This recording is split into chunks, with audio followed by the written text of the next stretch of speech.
Hey, how's it going? Welcome back to my channel. My name is Gabby, and today we're going to be doing my most disappointing reads of 2022.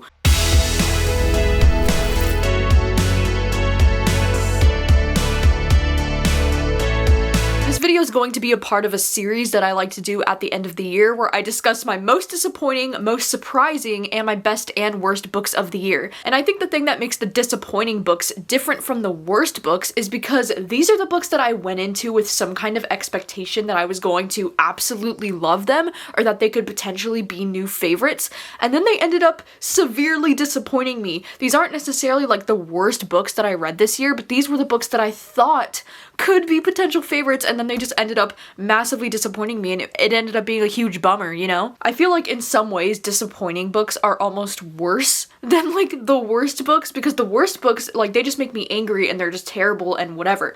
But the most disappointing books are the books that kind of broke my heart a little bit, you know, because these are the books that I expected to love. However, before we do jump into the list, I wanted to say a huge thank you to today's video sponsor, because if you didn't notice, this adorable pair of glasses that I'm wearing. So I wanted to say a huge thank you to Pair Eyewear for sponsoring today's video. Pair is a glasses company and they make low cost and affordable prescription glasses. They are more affordable than traditional glasses, and they have top frame styles that allow you to switch up your style starting at only $25. And look at how cool these are. Like, I wasn't totally sure how this works, but it's so cool because you pick one frame of glasses for like your base, and then you can get tons of different top frames that just go right over the pair that you're currently wearing. And it's really cool because it's magnetic, so it just sticks right to the frame that you're currently wearing, and then you have a new style with the same pair of glasses. Like, I think that is such a cool concept. They also do have this for sun top frames as well, which I just think is honestly such a genius idea, because there's nothing more I hate than leaving the house and then realizing you don't have a pair of sunglasses when you needed one.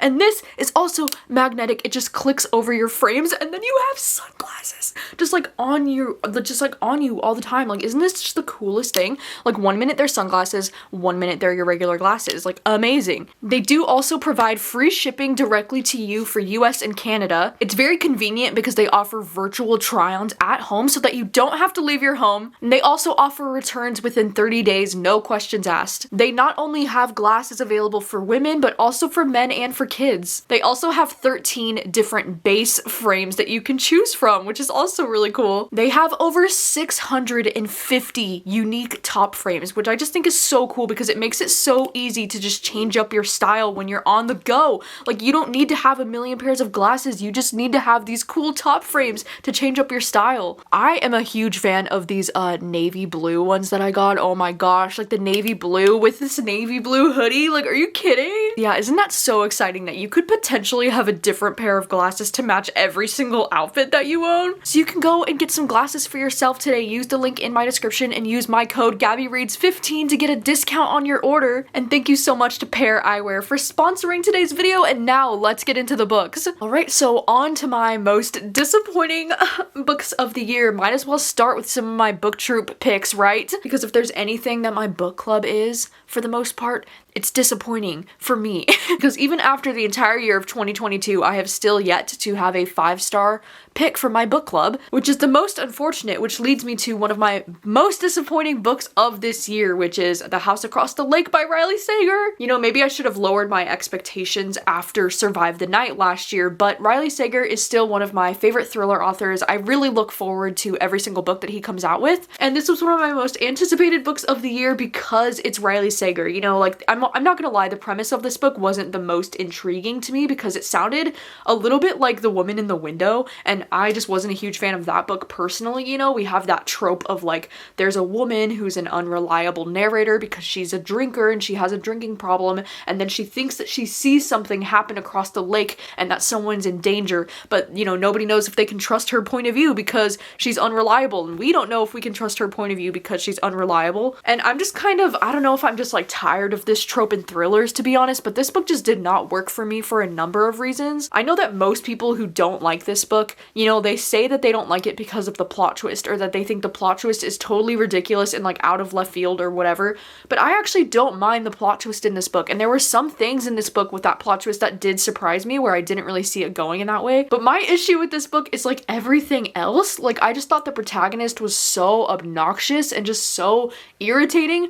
I don't know if this had a lot to do with the fact that I listened to this on audio, and the audiobook narrator sounded like a chain smoker who was like trying to make her sound 30 years older than she probably was supposed to be narrated like. I don't know. The narrator of this audiobook just drove me absolutely nuts, and I feel like that definitely probably contributed to how much I disliked this book. But also, I just feel like the ending of this book was so ridiculous and just like so over the top and just so cringe, and I just couldn't get on board with it. I didn't even dislike the plot twist. It was just everything else about this book that I disliked. And I have another one of my booktube picks on this list because it's Jackal by Aaron E. Adams. And this is one that it also sucks that I had to put this book on this list because this is one that I was really enjoying, especially at the beginning of this book. I really thought this could be a 5-star book at the beginning because in this story we're following this woman who, you know, she goes back to her small town where she was raised.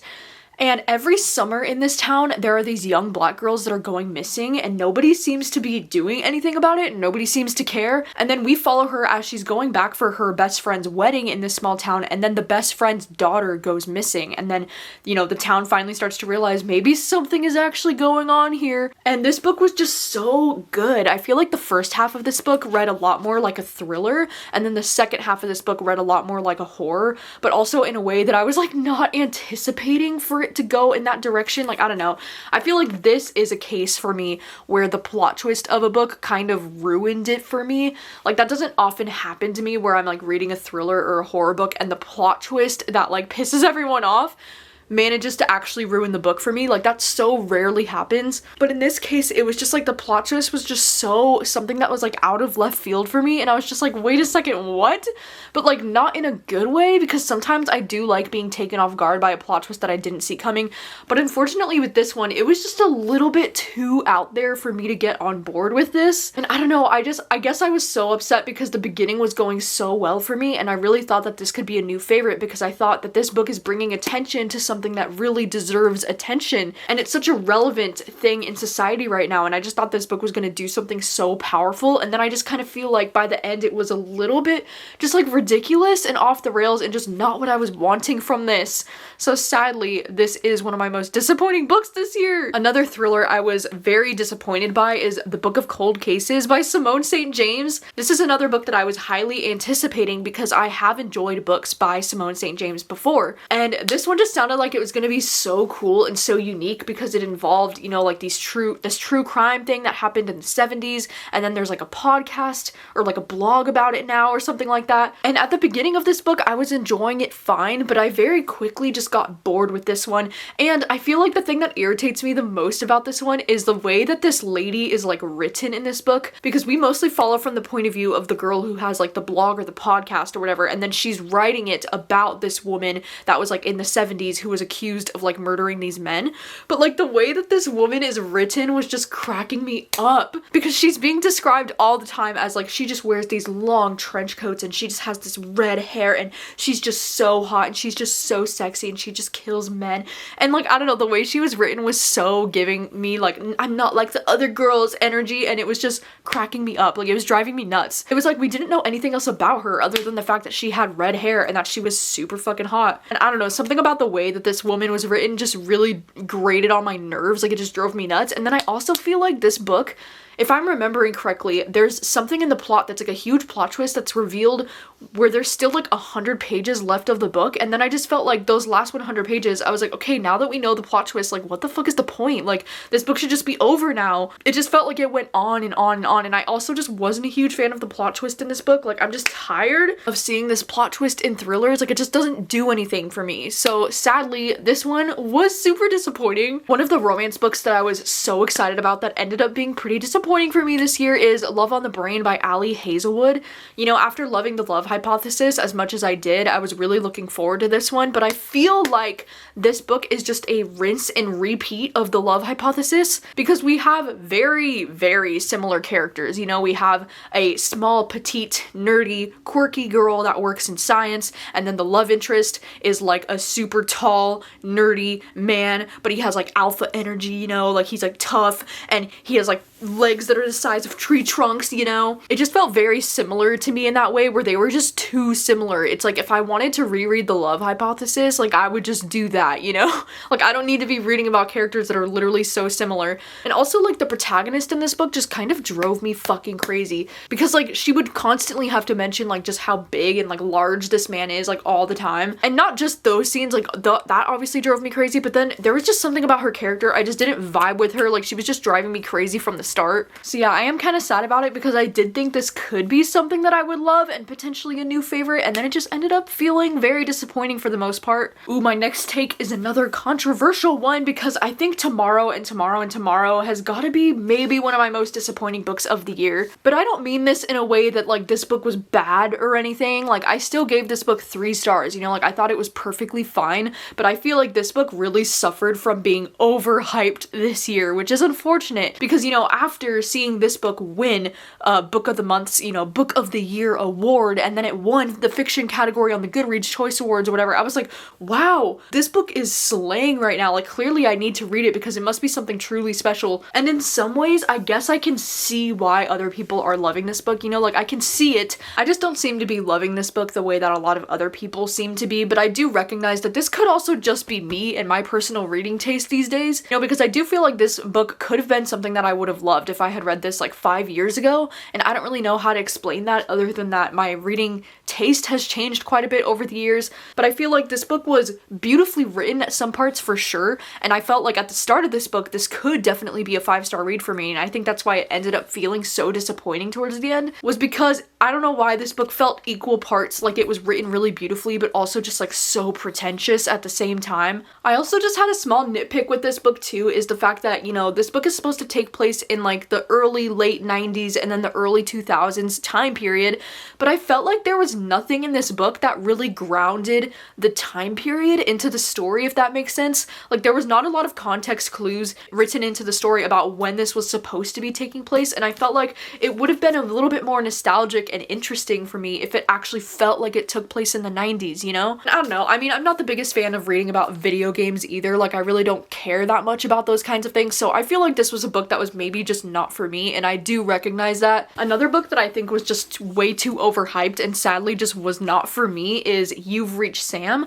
I feel like this one really blew up on TikTok, and I just saw it being, you know, this thing that was like, oh my god, this book is literally so sad and one of the most depressing books you'll ever read, because we're following this young girl who her boyfriend Sam dies, and then shortly after that she receives a phone call from Sam, and she finds out that she's able to communicate with Sam from, you know, the afterlife or wherever he is. I do think the concept of this book is really beautiful and really stunning, and there were definitely like a few moments in this book that made me feel like on the verge of being capable of feeling emotional, but I guess I thought this book would be a lot more hard-hitting than it was. Like this book just didn't hit me the way that I wanted and expected for it to hit me. I feel like it's harsh to say, but there were so many moments in this book where the main character just kind of drove me nuts, which I know is like unfair because everyone experiences grief in a different way. Just for my reading experience, I was just constantly getting really frustrated with her and her choices and the way she was pushing away all of her friends. I don't know, I guess I expected it to be like a blubbering mess by the end of this book. Like I really thought it would make me emotional and impact me, but by the time I read the ending I was just like, oh, okay, like it's over. I guess that's it. And I just didn't feel what I wanted to feel, you know? Which sucks too because I love this cover. Like I just love it so much. It's so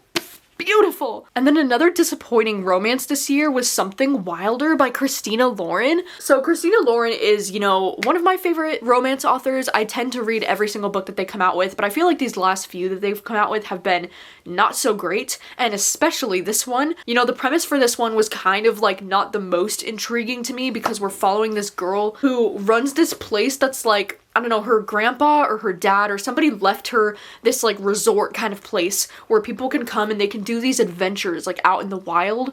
I don't even know how to explain what this is because I honestly have no fucking idea, but basically we're following this girl who she runs this place, and then there's this guy who's gonna be in a bachelor party where all of these men are gonna come to do one of the, you know, expeditions, journeys, things with her. And this book was just so strange to me, not only because, you know, I didn't like it because these two leads felt like they had absolutely no chemistry, and like the romance was just so mild, I guess I would say. Like the romance just wasn't doing anything for me in this book, but also because the tone of this book was just all over the place, and there were things that were happening in this book that just did not fucking make sense to me. There was something that happened while they were all out on this trip together, and it was so horrific and awful and just kind of like, what the fuck, like would ruin the whole vibe of the trip. And then like literally 10 pages later, they're just like, well, let's continue, and they just carry on as if nothing just happened. Like, it was literally so fucking weird, and I just did not like vibe with this book. Like, I don't know if this is harsh, but like I don't know how this book got published the way that it is.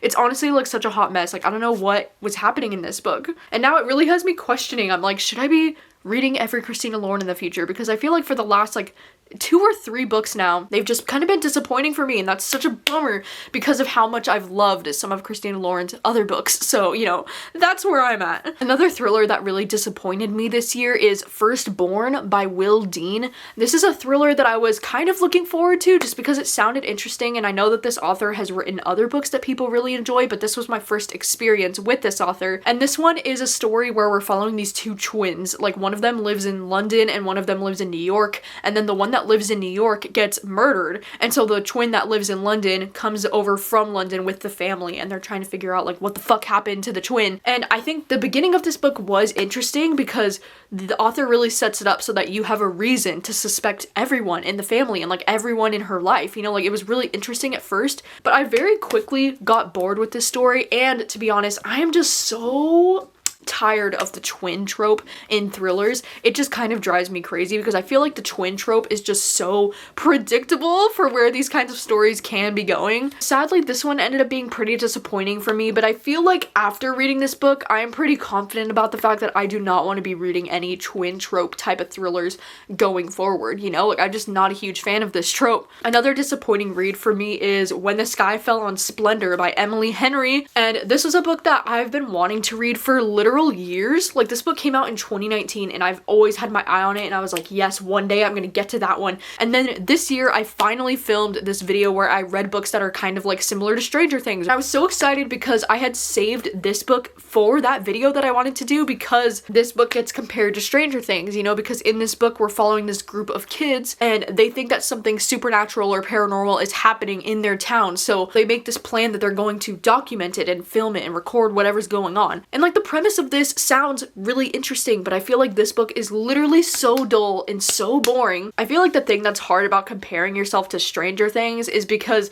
the thing that I love the most about Stranger Things is the fucking kids. You know, like the freaking relationships and the friendships, like all of their chemistry is incredible on Stranger Things. And I feel like that's what these books that try to compare themselves to Stranger Things suffer with the most, is that they don't have these like really good, well-written friend groups established for the most part. And so it's like, yeah, you could have this like sci-fi, like something paranormal is happening in the town kind of vibe, but if you're not having those strong friendships, then like it's not like Stranger Things, you know? And I just feel like this book in general, like, I don't know, there wasn't anything that interesting to me happening in this book. I didn't connect with any of the, you know, kids in the friend group. Like, I didn't really like any of them, and I felt like this was all just so incredibly boring. Like, nothing was going on in this book. Like, it took so long for things to get interesting, and then by the time that they did, I just didn't really care that much anymore. Sadly, this one ended up being quite a bummer, and I just don't know if young adult Emily Henry is for me. Like, I definitely prefer her adult romance writing as opposed to her young adult writing. Another romance that I really ended up being disappointed by this year is How to Fake It in Hollywood.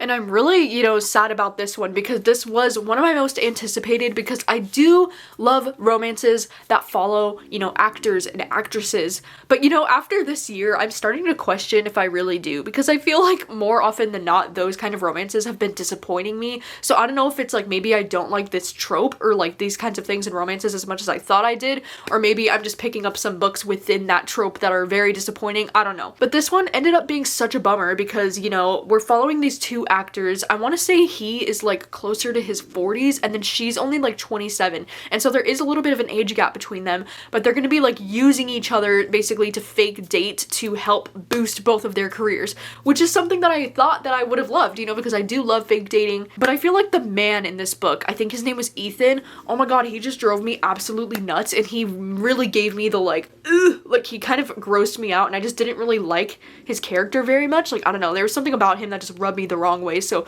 I was immediately kind of not on board for their romance. But then also, I feel like this author was trying to have a meaningful conversation about ageism in Hollywood and how it's a lot harder for women to age in Hollywood as opposed to their male counterparts. And you know, I totally think that this is a valid discussion and actually something that I'm really interested in, but I think the thing that was hard for me to connect with this book is the fact that she's only 27 years old and she's complaining that like she has to use him to like boost her career so that she can get lead roles again, because she's not getting any lead roles even though she's 27 because she's so old in Hollywood now. Which I know that maybe that's a valid conversation, but I'm like, Gray, you're only 27 years old, like what are you talking about? Like I feel like Hollywood has changed a little bit because clearly we're seeing women in their 30s and 40s even still getting leading roles in movies. Like look at all the biggest actresses right now, like Margot Robbie, Rachel McAdams, Emma Stone, like all of these women are in their 30s and 40s. I just feel like this conversation could have been a lot more powerful and relevant if Gray wasn't 27 years old. Like maybe if she was 37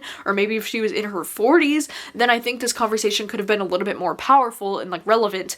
But I'm like, I'm sorry, saying that you're 27 years old and that you're too old for Hollywood just isn't really the case anymore. Like I don't think. All right, and then the last book that I have on this list of my most disappointing for this year has got to be The Butcher and the Wren, which is such a bummer, you know, because this is written by one of the co-hosts of the podcast Morbid, which is one of my favorite podcasts, like probably my most listened to podcast of all time, if I'm being honest. And so I was really looking forward to this book because I was like, no fucking way, like we're getting a thriller written by one of the girls that host the podcast, like so freaking cool. So in this story, we're getting two point of views. You know, we're following this woman who works in a medical examiner's office, like she examines the dead bodies after they come in, which is interesting because I'm pretty sure that's the same job as, you know, the girl that runs the Morbid podcast. Like that is her job in real life. So I thought that was really cool that she was writing about a job that she personally experiences.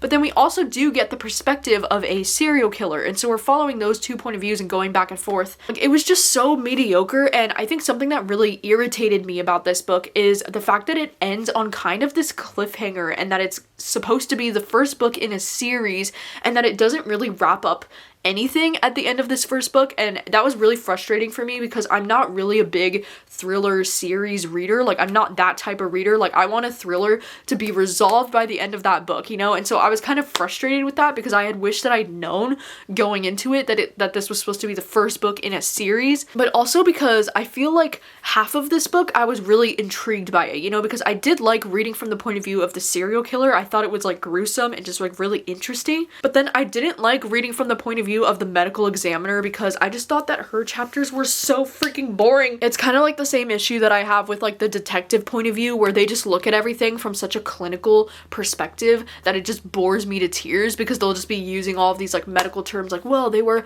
killed in this and this and this way, and it was just like so boring. Like I don't want to read from that point of view. I want to read from somebody who's like in on the action. Like the serial killer perspective was interesting, but I feel like there was too much of this book that was just such a dull, boring drag for me, which really sucks because this book isn't even that long. Like it was a very quick listen on audio, but like I'm just not interested in continuing with a series of books like this, and so it was just frustrating because I know I'm not going to read the rest, and now it's like I didn't get anything resolved at the end of this book. Like that's so annoying. Right, well those are all of my most disappointing books of the year. If you've read any of the books on this list, then please let me know, what are your thoughts on any of these books? Were they also disappointing for you, or were you able to enjoy some of these? Let me know your thoughts. Also, let me know if you had any, you know, disappointing books that you read this year. Like were there any books that you were really looking forward to that ended up really not being your thing and you were sad about it? Let me know all of that down below, and thank you so much for watching. You can expect more videos like this in this little video end of the year series that I do coming very soon.